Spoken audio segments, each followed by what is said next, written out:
This tree I have already told last time when this tree had fallen down, I had told them to cut all this because it is become completely weak, and as such the fire brigade refused.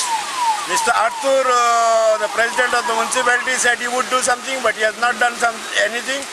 Now the only Mamladar, John, had come here and he had given orders, but the fire brigade refused to accept his orders.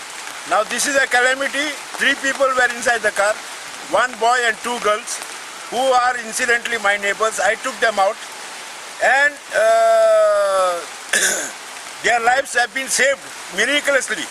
Now this tree, if you could look here on the left side, this tree is about to fall also. Now on the main road when it falls, it will definitely injure, it will kill people. This has happened around about 6:15 in the morning.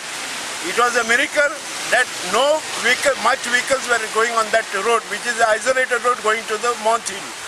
Now on the main road, definitely there will be people who will be killed. My request is to cut these trees which have become weak and they will fall and kill people. My request is to do something. Prevention is better than cure. Unless the government wants people to die, only then they will come to do the Panchanama.